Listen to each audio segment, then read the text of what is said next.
여러분, 인생을 살면서 우리가 종종 하는 말 중에 첫 단추를 잘 꿰야 한다, 이런 말 많이 합니다. 그렇죠?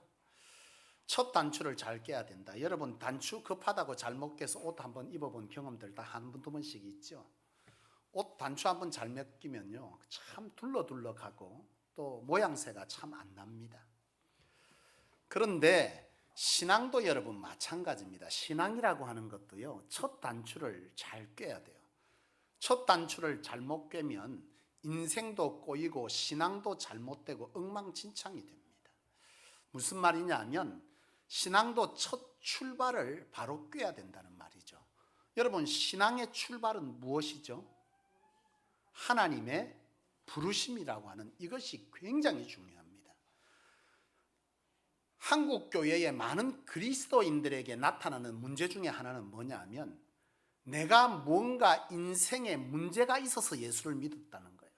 내가 예수를 믿는 이유가 내 자식의 앞길을 열어주고 내 인생에 문제가 생겨서 내가 질병 때문에 내 남편, 내 아내, 또 내 이상과 꿈을 위해서, 취직을 위해서 주님을 찾았다 이거죠. 내가 말이죠. 그래서 신앙의 출발이 내가 필요해서 주님을 찾았다라고 하면 이 신앙이 그때부터 엉망이 되는 거예요. 여러분, 이게 무슨 말이냐면 내가 신을 찾는다라고 하는 것은 이것은 결국 내가 하나님으로부터 무엇인가를 받으면 그걸로 뭐 하는 거예요? 신앙은 더 이상 필요 없는 것이 되는 것이고요. 이것이 결국 기복신앙의 바탕이 되는 거예요. 이건 내가 하고 싶은 거, 내가 주고 싶은 거를 주면 되는 것인데 신앙은 결코 그것이 아니라고 하는 것이죠. 신앙의 출발은요, 하나님이 나를 불러서 구원시켰다는 것이고, 그렇다면 하나님이 나를 부르신 목적이 무엇냐라고 하는 것을 알고 살아가고 신앙하는 것이, 그것이 신앙의 출발이 되어야 된다는 거예요. 이것이 어떻게 하느냐에 따라서 내가 살아가는 방식도 그리고 신앙의 패턴도 다 달라지게 돼 있어요. 내가 하나님을 찾은 사람은 내 마음대로 신앙합니다. 하고 싶은 대로 하고 봉사하고 싶은 대로 봉사하고 하기 싫으면 안 해요. 그런데 하나님이 부르셨다라고 하는 것에서부터 신앙을 출발하는 사람은 삶을 살아가고 신앙을 하는데도 목적을 알고 목적대로 신앙하게 돼 있고 살아가게 돼 있다는 것이죠. 이게 여러분 기독교와 타 종교가 다른 겁니다. 타 종교는 내가 필요해서 신을 찾는 거예요. 그래서 그 신에게 빌어서 뭔가 내가 얻고 싶은 것을 얻는 것이 일반 기독교와 다른 타 종교인데, 기독교는 타 종교와 확연하게 다른 것이 있다면 바로 이거예요. 하나님이 불러서 내가 구원받았다는 거지. 그래서 이 기독교는 철저하게 하나님이 불러서 나를 통해서 무엇을 하려고 하느냐를 깨닫고 그렇게 살아가는 것이 바로 그리스도인의 삶이자 또한 하나님이 우리로 하게 하시는 일이라고 하는 것이에요. 여러분, 하나님께서 우리로 행하시고자 하는 것, 하나님이 불러서 우리로 뭘 하시려고 하죠? 예수님은 이것을 그렇게 말씀합니다. 너희는 나가서 제자를 삼으라, 증인되라, 이렇게 말씀합니다. 이것이 그리스도인이 신앙하는 이유, 삶의 목적과 목표가 되어야 되는 거예요. 내가 하나님의 백성으로서 하나님을 내 삶에 담아서 하나님으로 능력을 행함으로 세상 가운데 하나님을 뭐하고? 증명하고 증언하는 일, 이것이 하나님이 우리를 부르신 이유고 삶의 목표인 것이죠. 나는 약하고 나는 부족하지만 내가 하나님의 말씀으로 하나님께 예배하며 하나님께 기도함으로 내가 하나님의 능력을 내 삶 가운데 담아서 하나님이 내 안에서 역사하심으로 내 연약이, 내 부족이 뭐 하는 거예요? 세상을 바꾸는 것이고 이기는 겁니다. 하나님으로. 하나님 그거 하시려고 우리를 약한 가운데 그대로 부르신 것이고, 하나님은 여전히 하나님으로 우리가 내 안에 역사하시는 하나님을 세상 가운데 증명하기를 원하세요. 그거 하려고 우리를 불렀다는 거예요. 여러분, 이렇게 우리는 우리의 삶의 이유와 목적이 참 분명해야 합니다. 이것이 없는 사람은요, 세상에 나가서 지 하고 싶은 대로 삽니다. 그러다가 내 필요할 때 와서 하나님 앞에 예배하고 내 얻고 싶은 거 와서 기도하고 또 갑니다. 그리고 나가서는 하나님의 백성이고 그리스도인이라고 하면서 세상에 나가 세상 사람과 하나도 다를 것 없이 사는 거예요. 이거 왜 그래요? 신앙의 출발이 부르심이 아니고 내가 찾았기 때문에 이런 문제가 발생하는 거예요. 이런 사람은 전적으로 기복신앙에 빠지게 돼 있고 현세적 복만을 빌고 신앙하게 돼 있어요. 하나님의 부르심을 아는 사람은 기복신앙이 아닌 내세적 신앙을 가지고 살아가게 되어 있다는 거예요. 그만큼 신앙의 출발은요 굉장히 중요하다는 것이죠. 여러분 알아듣고 있습니까? 수준 있는 얘기를 지금 제가 굉장히 하고 있는 겁니다. 사실은 굉장히 중요한 얘기입니다. 이것은. 나는 우리 성도들이 자기가 하고 싶은 대로 신앙하지 않기를 원합니다. 성경에 이스라엘 백성들이 하나님의 백성이 신앙생활을 하면서도 그들의 삶이 실패하고 망가지고 깨떨어졌던 이유를 자기 소견에 옳은 대로 신앙했기 때문이라고 사사기는 말하고 있어요. 우리가 하고 싶은 대로 신앙하면요 하나님과 전혀 소통할 수 없고 하나님이 우리 안에 오셔서 하나님을 나타내실 수가 없어요. 그래서 신앙은요 하나님이 원하시는 대로 또 하나님이 우리를 통해서 어떻게 살기를 원하는지를 알고 살아갈 때 하나님은 우리 안에 하나님을 드러내신다 이 말이에요. 이게 신앙생활입니다. 무조건 와서 빌면은 되고 이게 아니라 내가 하나님을 뭐하고 가까이 하고 하나님이 내 안에 역사하셔서 성령으로 역사하셔서 능력을 발휘하게 하는 이런 삶을 살아내는 삶. 그래서 세상 사람과 우리는 사는 방식이 다른 겁니다. 세상은 자기 힘으로 자기 능력으로 살지만 우리는 하나님의 능력으로 세상을 뭐하는 거예요? 이기는 겁니다. 이게 그리스도인이 살아가는 방식이에요. 여러분, 나는 여러분들이 그렇게 살아갈 수 있기를 원합니다. 그런데 문제는 뭐냐? 우리가 그렇게 세상에 나아가서 너희들과 다른 하나님으로 우리가 승리하는 법을 보여주려고 나아가서 승리하려고 할 때에 사단이 그것을 못하게 방해한다는 거죠. 사단이 우리를 실패하게 만드는 거예요. 하나님과의 관계를 끊어게 하고 그리고 하나님의 방식으로 세상을 이기지 못하게 계속 방해하는 거예요. 여러분, 이것을 우리는 가끔 오해할 때가 있어. 내가 하나님 앞에서 잘 살아보려고 하는데 내 삶에 왜 자꾸 문제가 오냐? 이거 누가 주는 거예요? 사단이 주는 거죠. 우리는 그런데 하나님 내가 지금 신앙하려는데 왜 자꾸 내게 어려움을 주십니까? 이거 사단이 주는 건데 당연한 거예요. 왜? 우리가 세상에 나아가서 사단이 지배하는 사단의 영역을 하나님의 말씀으로 자꾸 빼앗으니까 우리를 자꾸 못 빼앗도록 방해하고 막는 겁니다. 그것이 어떤 방식으로 온다는 거예요? 우리가 느끼는 삶의 문제나 유혹이나 다른 어떤 것들을 통해서 우리에게 그런 문제들이 닥쳐온다는 것이죠. 그러므로 우리의 삶에 사단이 우리를 공격하는 것은 당연한 줄로 아시기를 원합니다. 다만 이 공격을 우리는 이길 힘이 그리스도 안에서 하나님 안에서 있다는 사실을 여러분 인정하시고 그것에 대적하고 이겨내고 여전히 그런 공격 속에서도 우리가 하나님의 부르신 목적을 따라 성공하고 성취하는 삶을 살아내는 자가 되어야 할 줄로 믿습니다. 여러분, 오늘 성경 본문을 우리 한번 보려고 하는데요. 이 성경 본문은 삼손에 대한 얘기입니다. 우리가 참 잘 알고 있는 얘기죠. 이 삼손이 어떤 사람이었고 이 삼손이 왜 실패했는지를 오늘 성경은 기록하는데요. 삼손은 이스라엘의 사사였습니다. 이스라엘은 구약시대 때 하나님의 백성을 지칭하는 거죠. 오늘 우리는 예수 그리스도로 새 이스라엘 된 사람이죠. 예? 굳이 표현하자면 그렇다 이 말입니다. 이 이스라엘 백성을 하나님께로 하나님의 백성으로 잘 살도록 인도하기 위해 세워진 사사, 그게 바로 삼손이에요. 이 삼손은 20년 동안 자기 안에 역사하시는 하나님으로 다른 이방 족속들을 뭐한 거예요? 이기며 살았어요. 하나님으로 승리하며 살았어요. 이스라엘을 지켜냈습니다. 이방 사람들이 이 삼손 안에 있는 이 하나님을 보면서 하나님을 두려워했어요. 그런데 이런 삼손이요 하루아침에 실패자가 됩니다.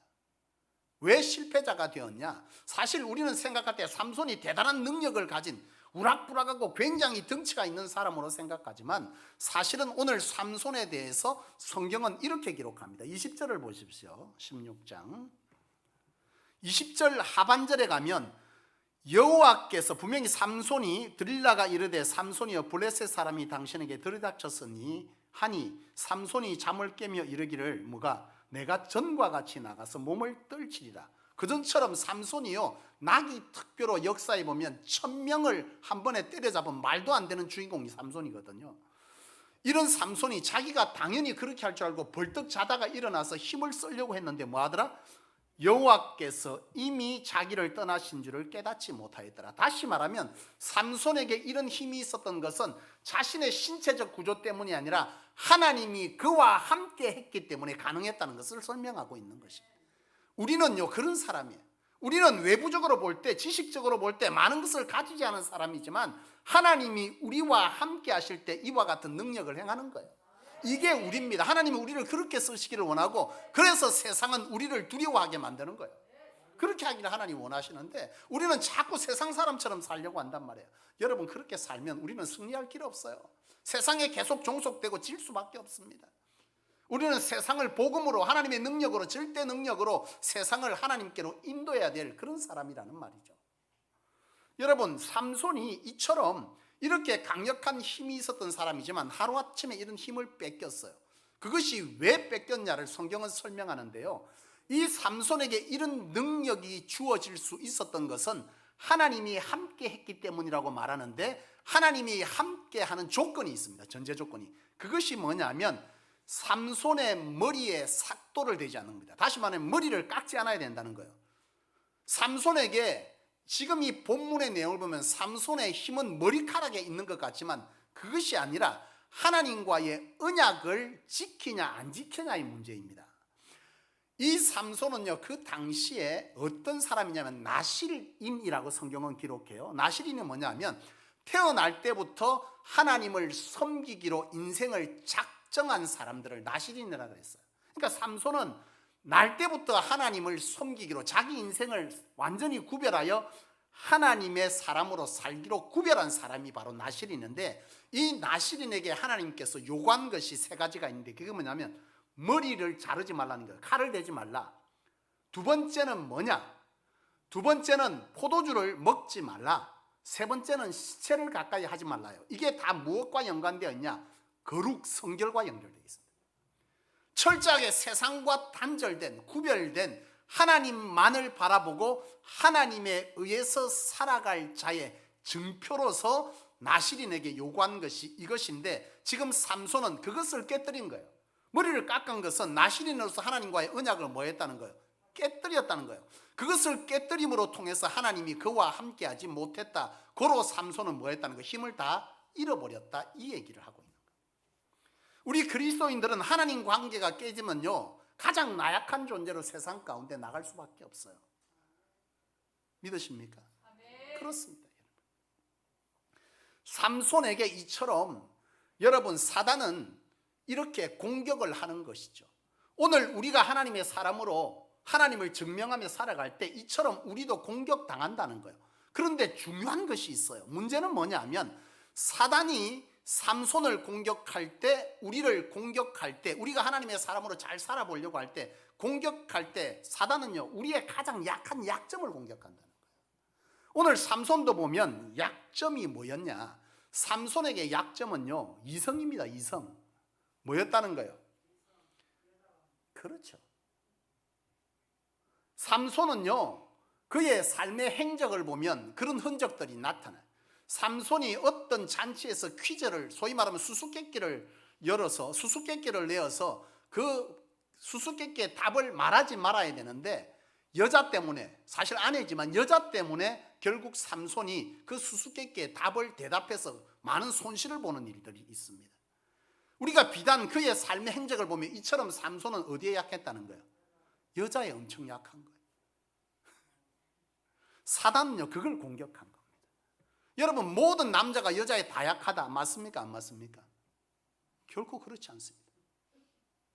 우리 중간에 한 성도님이요 그 말하니까 3초도 안 걸린다, 아니라는 거예요. 저분은 확실한 겁니다. 3초 뒤에 고개 잘 내그린 사람, 이거는요 지금 그 짓을 행하고 있는 거예요. 여러분, 삼손에게 약점은 이거였던 것이죠. 성경 속에서 여러분 우리가 잘 아는 가룟 유다에게 약점은 돈이었어요. 이 가룟 유다는요 굉장히 돈을 사랑한 사람이죠. 이 가룟 유다는 예수님을 따라다녔지만 목적이 딱 돈이었어요. 예수님께서 하나님의 나라를 말하고 수많은 기적을 일으켰음에도 오로지 가룟 유다의 머리에는 어찌하면 예수님을 통해서 돈을 벌어볼까 이 생각밖에 없는 사람입니다.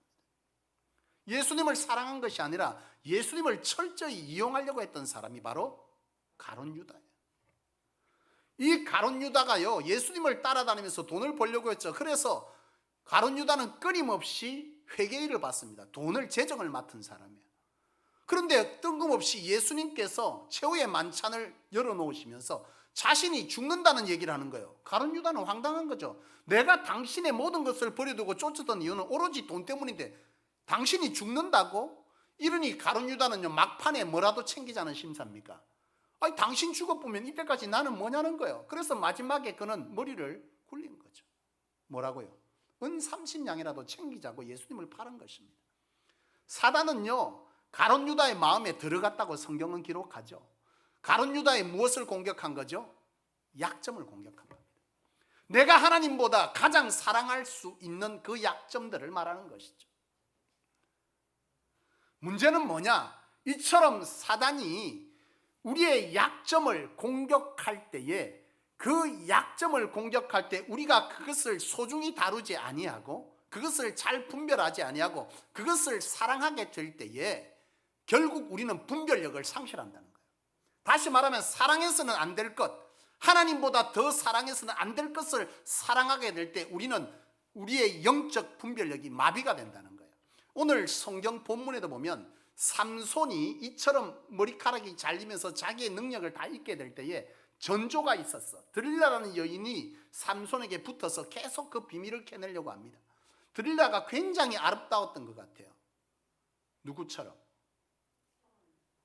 어이구야, 감사합니다. 내가 세상에서 가장 아름다운 여인과 함께 살아가고 있어. 우리 사모는 아니라고 머리를 흔들고 있습니다. 자기 자신을 아는 것도 은혜죠. 오늘 제가 예배 후에 조금 어렵게 됐습니다. 말 한마디 잘못해서. 여러분, 삼손은요, 사실 드릴라가 자기에게 다가왔을 때 그 아름다움에 취했습니다. 여인을 사랑하는 이 여자를 보면 이 약한 약점을 드러냈던 이 삼손이요, 드릴라가 자기 곁에 올 때 그 아름다움에 취해버린 거예요. 사실 하나님보다 사랑하면 안 되잖아요. 그런데 하나님보다 이 드릴라를 사랑해버린 거예요. 다시 말하면 사랑하지 말아야 될 것을 사랑한 겁니다. 문제는 뭐냐? 그러니 영적으로 마비가 오는 거죠. 드릴라가 자기에게 붙어서 요구한 것은 딱 하나입니다. 한결같았습니다. 어찌하면 당신의 힘을 뺄 수 있느냐? 이런 말도 안 되는 걸 묻는데요, 이것을 분별하지 못합니다. 처음에는 그 짓을 말하죠. 7가닥의 줄을 엮어서 나를 묶으면 나는 힘이 빠질 것이다 했는데 드릴라가 뭐 하는 거예요? 블레셋의 방백을 불러서 노끈을 묶어서 했는데 더 끊고 나오는 거예요. 이때 사실은 영적으로 분별할 수 있는 사람은 드릴라가 무엇 때문에 자기에게 붙어 있다는 걸 알아야 되는 거예요. 자기를 죽이려고 붙어 있는 여자라는 걸 분별해야 되는데 2번, 3번의 일이 일어났는데도 삼손은요, 여전히 분별하지 못해요. 왜? 사랑하지 말아야 될 것을, 자기의 약점을 제대로 파악하지 못한 채 사랑하지 말아야 될 것을 사랑하게 되니까 이 영적 분별력이 깨지게 되고 그 결과로 삼손은요, 이처럼 하나님께 더 이상 쓰임받지 못하는 처절한 인생의 결론을 맞게 됐다는 거예요. 우리의 인생이 하나님 앞에 참 멋지게 이 세상에 하나님을 증명해야 될 사람으로 부름받아서 그렇게 살아야 되는데 우리가 이처럼 영적 분별력을 잃게 되면 우리의 삶에 굉장한 손실을 맞게 된다는 거예요. 여러분, 그 손실은 회개함으로 되는 것이 아니에요. 회개해도 우리가 대가는 지불해야 된다니까. 나는 여러분들이, 사단이 여러분들의 약점을 공격할 때 그 약점을 잘 분별할 수 있기를 원합니다. 오늘 여러분에게, 여러분 약점은 도대체 뭡니까? 우리에게는 다 약점들이 있어요. 삼손처럼 이성에 대한 약점이 있을 수도 있고, 또 어떤 사람에게는 여러분, 이놈의 자식이 약점인 거예요. 자식을 사랑해야 되지만 하나님보다 더 사랑하는 것을 하나님은 원치 않았어요. 왜? 그러면 자식을, 가족을 사랑하지 말란 말이에요. 그 말이 아니야. 하나님은 네가 하나님보다 더 사랑하지 말고 하나님을 사랑할 때, 가족보다 하나님을, 자식보다 하나님을 사랑할 때 하나님이 내가 그 인생을 책임지는 것보다 하나님께서 그 인생을 책임져 주겠다는 거예요. 훨씬 괜찮은 방법이지. 우리가 우리 자식을, 내 사랑하는 아내, 남편을 어떻게 책임질 거예요? 책임질 길이 있습니까? 우리 자식이 정말 잘 되기를 원하지만 내가 해줄 수 있는 것이 여러분 얼마나 있습니까? 우리가 얼마나 나약하고 우리의 한계가 어디에 부딪힌다는 것을 얼마나 안 엿사냐 이 말이에요. 하나님은 우리가 하나님보다 그 자식과 남편과 아내를 가족을 사랑할 것이 아니라 하나님을 더 사랑할 때 하나님께서 나를 대신해서 이들을 더 사랑하여 책임져 주신다. 이 방식을 원하는 거라 이 말이에요. 가족을 사랑하지 말라는 말이 아니에요. 그런데 우리는 이걸 분별하지 못하고 하나님보다 자식을 더 사랑해버린다는 거예요. 아내를 더 사랑하고 남편을 사랑하고 그런 일은 별로 없나? 이처럼 여러분 가족을 사랑하고 돈을 사랑하고 돈이 내게 약점이 될 수도 있고, 여러분 보세요. 세상이 얼마나 웃기게 돌아가는가. 돈 때문에 보험금 타려고 부모를 죽인다. 그에게는 돈이 약점인 거예요. 지식이 약점이 될 수도 있고요. 그러면 자존심, 낮은 자존감이 약점이 될 수도 있어. 내가 살아올 때 너무나 내 삶이 어렵고 힘들고 무시당한 사람은 이 자존감이 낮아갖고 이게 약점이 된다니까. 이걸 건드리면 이 사람은 견디지를 못해. 그래서 엄청난 실수를 하는 거예요. 이게 약점에 사단은 그것을 공격하는 거예요. 자존심, 반대로 이처럼 낮은 자존감, 이런 것들이 전부 우리에게 약점일 수 있다는 거예요. 일이 약점이 될 수 있습니다. 여러분 일이라고 하는 것은 우리가 굉장히 노동은요 하나님 주신 축복이죠. 그러나 그 일이 왜 해야 되는지를 알아야 돼. 우리가 일을 사랑하는 것은 하나님의 일을 더 잘 해내기 위한 과정으로서의 사랑에 충성해야 되지, 일 자체를 사랑해버리면 노예가 돼버려. 여러분 이처럼 우리에게는 이런 약점들이 굉장히 많이 있습니다. 여러분 운동도 취미도 다 약점될 수 있어요. 낚시 좋아하는 사람들요, 제가 아는 분 중에 낚시를 좋아해가지고 의상실을 하는 분인데요, 맨날 문 닫아놓고 낚시하러 가던데 아내가 성이 나가지고요. 그 의상실이 되겠어 안 되겠어요? 지금 있겠어요 없겠어요? 문 닫았어. 없어. 여러분 이런 게 약점이 된다니까. 사단은 그걸 공격해요. 그걸 공격해서 우리가 하나님과의 관계가 뭐하도록 단절되도록, 하나님의 사람으로 살지 못하도록 이렇게 만든다는 거예요. 여러분 나는 오늘 여러분들이 사단이 공격하는 이 약점에 관해서 여러분들이 잘 분별할 수 있기를 원해요. 이 약점을 여러분 소중히 다루라. 이 말이 뭐냐면 약점을 우습게 생각하지 말라는 거예요. 사단이 그걸 공격하는데 이걸 대수롭지 않게 생각할 때 우리는 점령당하는 거예요. 정복당하는 거예요. 은혜 받는.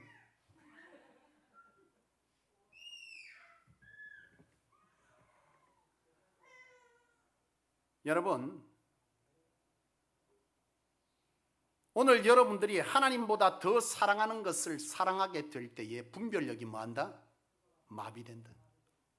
우리는 결국 넘어지게 된다는 거예요. 자빠지게 된다는 거예요. 사단의 유혹에 의해서 하나님과의 관계가 단절되어지고 하나님이 더 이상 우리 가운데 역사하지 못하는, 우리의 힘으로 살아내야 되는, 그래서 날마다 두렵고 떨리고 실패하지 않을까 그런 것에 사로잡히는 평안이 없는 그런 인생을 살게 되는 거예요. 이렇게 하다 실패하지 않을까, 이렇게 하다 죽지 않을까, 이렇게 하다 내 자식이 잘못되지 않을까, 이렇게 사로잡히는 거예요.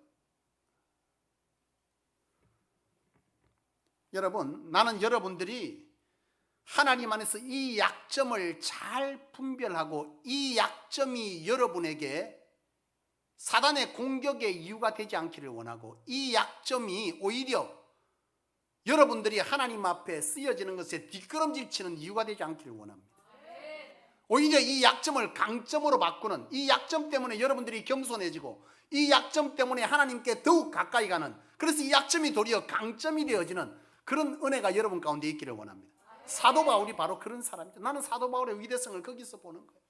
사도 바울의 약점은요 건강이 약점이었어요. 사도 바울은 간질이 있었습니다. 안질이 있었어요. 눈이 잘 안 보여. 제가 그 전에 부교육자로 사역할 때 한 선교사님이 설교하러 오셨는데요, 이분은 거의 눈이 안 보여. 이만한 종이에다가요 그분은 한 5자 써가지고 이렇게 눈을 이래 봅니다.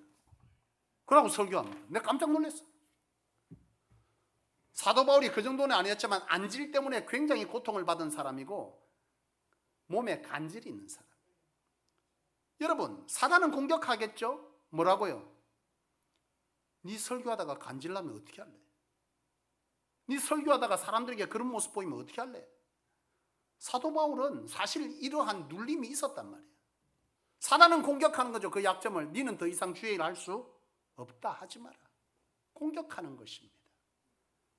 그런데 사도 바울은 그 약점 속에서 뭐 한 거예요? 겸손을 배운 거예요. 사도 바울이 설교하고 사도 바울이 기도할 때 많은 자가 치유되어지고 많은 자가 회복되었습니다. 그런데 사도 바울이 겸손할 수밖에 없었던 것은 자기 안에 이 약점 때문에 사도 바울은 겸손할 수 있었다고 말하는 거예요. 그리고 사도 바울은 말합니다. 내가 이것 때문에 하나님께 뭐 했다는 거? 더 기도했다는 거예요. 오히려 이 약점 때문에 주저앉고 포기하고 뒷걸음질 친 것이 아니라 이 약점 때문에 더욱 하나님께 기도하는 자가 되어서 사도 바울은 그래 말합니다. 나의 약함이 도리어 강함이 되었다. 이게 사도 바울의 고백입니다. 놀라운 고백이죠. 오늘 여러분, 오늘 우리에게도 이 약점 때문에 뒷걸음질치고 약점이 공격의 이유가 되는 것이 아니라 약점을 소중히 다루어서 그 약점이 우리가 하나님 앞에 더욱 가까이 갈 수밖에 없는 이유가 되어지고 그 약점 때문에 오히려 내가 겸손할 수 있다면 오히려 우리는 그 어떤 약함 중에서도 하나님에게 귀 쓰이는 일이 중단되지 아니할 줄로 믿습니다. 제게도 약점은 있죠. 제가 그전에 사역할 때 제게 가장 약점은 여러분들과 크게 다르지 않습니다. 물론 제게 약점은 특별히 재정에 대한 것이 아니라 가족에 대한, 특별히 저는 자존심에 대한 약점이 있어요. 그래서 저는 사역하면서요, 전도사로 사역하면서 가장 힘들었던 게 가장 노릇 못하는 게 제일 힘들었어요. 가장 노릇해야 되잖아. 근데 이놈의 거 뭐 어떻게 된 게 전도사로 사역하니까 40만 원을 주네. 이거 가지고 뭐 하라는 거야 도대체. 결혼은 했고. 너무 힘들었어요. 너무 자존심이 상하는 거예요. 사단은 공격합니다. 저도 한때는요, 사역 그만하라고 했어요. 너무 이것이 힘들고 자존심 상하고 슬프고 자꾸 자존감이 낮아지고, 그래서 사역을 그만두고 싶은 마음이 막 불일 듯 일어나는 거예요. 돌아서 보면 그거 누가 한 거예요? 사단이 내 약점을 공격하는 거지. 그래, 너 그렇게 살아가 뭐 하겠냐. 사실 그것 때문에 저는 엄청난 훈련을 받고 기도하게 됐어요. 하나님으로 살아가는 법을 배웠다 이 말입니다. 거기에 가치를 두지 않고, 그래서 저는요, 다른 사람보다 그것에 관해서 조금 더 자유합니다. 하나님이 채워주시는 대로 하나님이 채워주어서 살아가는. 근데 하나님 그렇게 채워주시더라고, 맡기고 사니까. 우리 전도사님이요, 지난주에 죽을 고생을 했어요. 코로나 주사 맞고요, 심장에 문제가 생겨가지고 밤에 자는데 막 심장이 막 벌렁벌렁한 거예요. 엊그저께 금요 심야기도 때 찬양인도 하랬더니 제일 앞에 서가지고 간증하라 했더니 코로나 주사 맞지 말라고 간증하고. 맞을 사람 맞으십시오. 본인이 주사 맞고 죽을 뻔. 밤에 심장이 벌렁해 잠을 못 자고요, 난리가 난 거예요.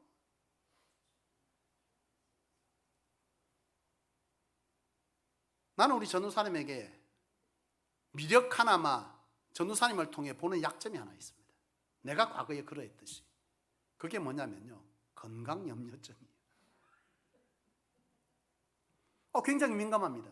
저하고 조금 다르더라고요.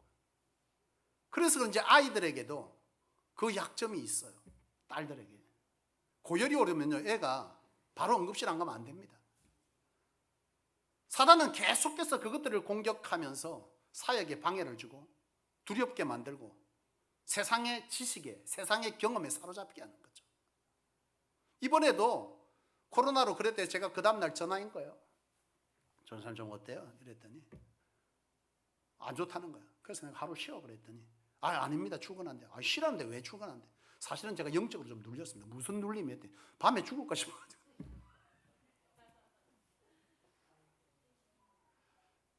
아이고가 아니요, 여러분들도 다른 모양으로 다 약점이 있어.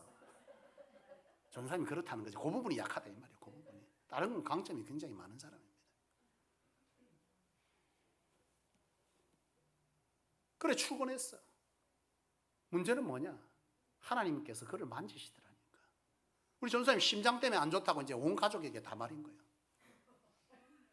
그 장모님이 또 사위 죽을까 싶어가지고 심장에 좋다는 약을 다리고 막 멀리서 오고 있는데 차가 전복됐어요. 차가 전복됐습니다. 그런데 사람은 하나도 안 잡혔대요. 이게 무슨 의미인지 아시겠습니까? 하나님께서 막으시는 거예요. 하나님께서 하나님의 종에게 그 약점을 치는 것을 통해서 깨닫기를 원하는 게 있는 거예요.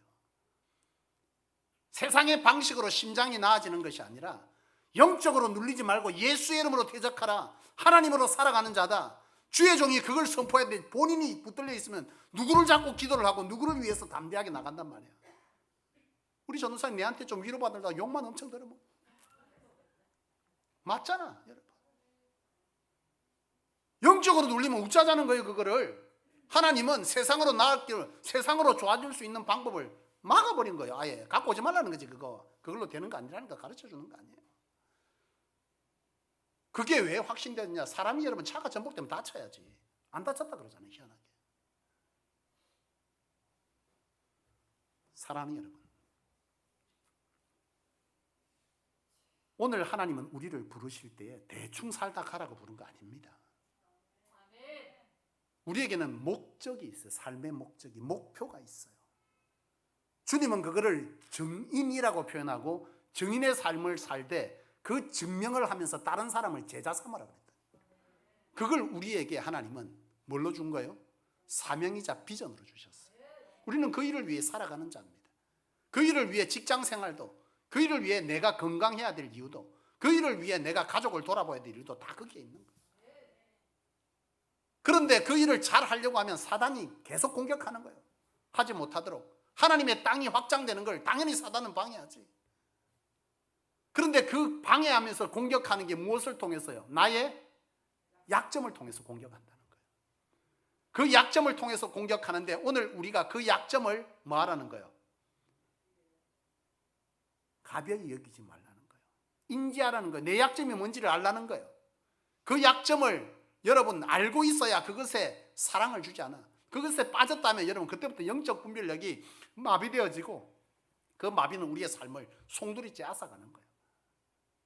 나는 여러분들이 그 약점에 관해서 깨어있는 자가 되기를 원하고 그 약점을 미리 알아서 여러분 그 약점에 대해서 공격이 올 때 오히려 그것으로 여러분들이 하나님에게 가까이 갈 이유를 찾으시고 그 약점을 오히려 기도할 제목으로 찾을 때 그 약점 때문에 하나님이 더 가까이 하셔서 여러분들에게 더 강력한 능력을 발휘하게 될 줄로 믿습니다. 우리 성소가 연약하고 약하지만은 오늘 우리에게도 이런 약점이 있지만 오늘 이 약함을 통해서 우리가 하나님께 더욱더 강력히 붙들리고자 할 때 하나님은 이 약한 성소를 통해서 이 시대 교회를 개혁할 줄로 믿습니다. 말씀을 맺겠습니다. 여러분의 인생의 존재 가치를 좀 하나님의 입장에서 보십시오. 왜 자꾸 별 볼 일 없다고 합니까? 밥 세 끼만 먹으면 된다고 말하는 말을 난 정말 싫어합니다. 우리가 밥 세 끼 먹자고 하나님 앞에 부름받았습니까? 아니죠. 그 밥 세 끼도 필요하면 하나님의 나라를 위해서 굶을 수 있는 자가 우리야 되는 것 아닙니까? 그런데 그렇게 말씀을 하면 웃자잔 말입니까? 여러분들이 얼마나 하나님 앞에서 존귀한 자인지를 깨닫기를 원하고 그렇게 살아가기 위한 몸부림을 하시되 거룩한 몸부림을 하시되 여러분들의 약점을 공격하는 사단의 수를 읽으셔서 분별력을 잃지 마시고 그 약점이 약하다 여겨지면 오히려 그 약점 때문에 하나님께 기도할 때 그 약점이 약점이면 오히려 사도 바울의 말처럼 강점이 되어서 하나님이 우리에게 더욱더 강력한 역사를 일으켜 하나님을 증명하게 하는 사람들로부터 칭송함을 받게 되는 그런 인생을 살게 될 줄로 믿습니다. 그런 성도 되기를 주의 이름으로 축원합니다. 하나님 앞